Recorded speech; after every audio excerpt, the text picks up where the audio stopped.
Tiene la palabra el diputado Marcos Corach. Muchas gracias, señora presidenta. En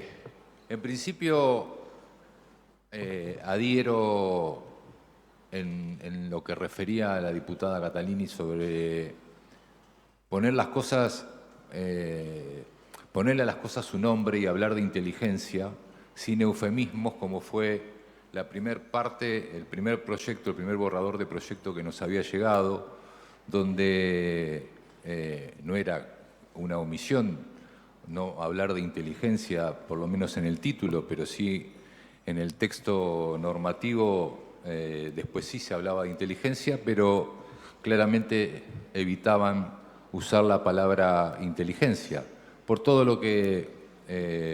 sabemos que ello significa.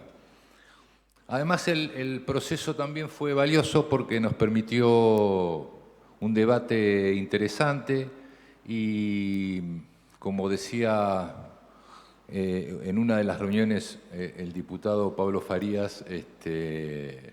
había accedido a algunos de los requerimientos y algunas de las propuestas hechas por parte de nuestro interbloque. Nosotros, en principio, vamos a apoyar el proyecto en general, vamos a solicitar el permiso de la Cámara para abstenernos en la votación del artículo 7, porque queremos dejar expresamente plasmada una advertencia legislativa que bien puede tener su correlato en la justicia. Y nos referimos al artículo 7 y al escaso control judicial sobre las investigaciones que, en definitiva, van a estar determinadas por el Poder Ejecutivo. Es decir, un organismo que depende del gobernador puede, así las cosas, direccionar investigaciones, recolectar pruebas, pero sin el debido control judicial que está en manos de jueces y fiscales.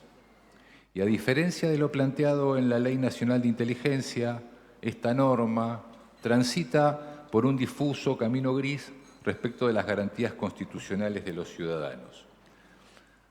La dudosa constitucionalidad del artículo 7 de la ley que regula el sistema de inteligencia y análisis para la prevención del delito está dada básicamente en que únicamente se podrá requerir la interceptación de comunicaciones privadas y espionaje acústico en el caso de una investigación judicial en trámite y por requerimiento de una autoridad judicial ante la magistratura correspondiente. Así, resultaría inconstitucional el requerimiento de una autorización judicial per se de un organismo dependiente del Poder Ejecutivo, directamente a una magistratura sin que exista de por medio una investigación judicial penal con las debidas garantías de todo proceso de esta naturaleza. Asimismo, si bien la ley prevé en su artículo 4 circunstancias análogas a las previstas en el artículo 4 de la Ley 25520, la Ley de Inteligencia Nacional, relativas a la prohibición de la obtención de información, producir inteligencia o almacenar datos sobre personas por el solo hecho de su raza, fe religiosa, acciones privadas u opinión política, o de adhesión o pertenencia a organizaciones partidarias, sociales, sindicales, comunitarias, cooperativas, asistenciales, culturales o laborales, en especial la periodística, así como por la actividad lícita que desarrollen en cualquier esfera de acción, no se advierten mecanismos en la propia ley que limiten o controlen la no afectación de este precepto.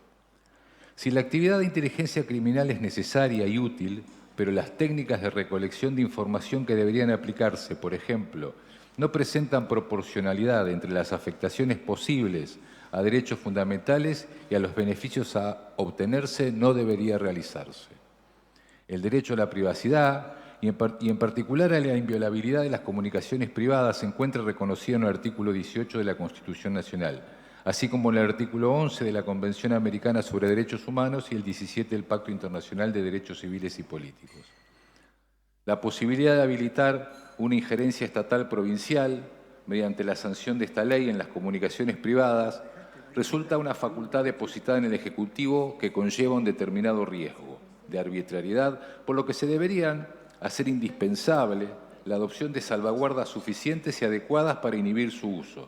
circunstancias estas que se encuentran ausentes en la redacción de la ley. y que resultarían ser medidas como el establecimiento de medidas relativas a su alcance, naturaleza, duración y circunstancias en las que pueden adoptarse las medidas de vigilancia, la notificación diferida a la persona afectada, el acceso a un recurso judicial adecuado y efectivo, el respeto al principio de proporcionalidad, la supervisión de un órgano independiente, medidas de transparencia y otras medidas que inhiban el abuso de facultades de vigilancia. En definitiva, redactada así como está la ley, deja abierta una puerta a la discrecionalidad y a la posibilidad del abuso en el tratamiento y uso de los medios habilitados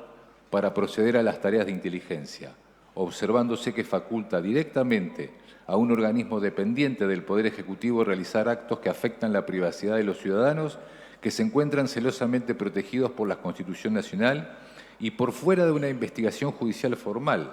incluso aún cuando para obtenerla se recurra a una autorización judicial que debería evaluar de manera independiente a las consideraciones del organismo que requiere la autorización, de manera que se garanticen los principios de necesidad y proporcionalidad. A su vez, la ley presenta una carencia de regulación de una supervisión independiente y pública. Deberían establecerse mecanismos independientes de supervisión para garantizar la transparencia y la rendición de cuenta de la vigilancia de las comunicaciones. Los mecanismos de supervisión deben tener la autoridad para acceder a toda la información potencialmente relevante acerca de las actuaciones llevadas a cabo por la Central de Inteligencia y Operaciones Especiales, incluyendo, cuando sea aún el caso, a información secreta o clasificada prevista en los artículos 18, 19, 20, 21 y 22 de este proyecto de ley, para valorar si se está haciendo o no un uso legítimo de sus funciones legales y para evaluar si ha sido transparente. Por todos estos motivos, señora presidenta, es que solicitamos el permiso al momento de la votación para la abstención de la votación del artículo 7. Diputado Corach, el pedido es para los 5 miembros de Hacemos Para el interbloque. Para el interbloque. Para el interbloque de los Juntos 10. Avanzamos. Bien.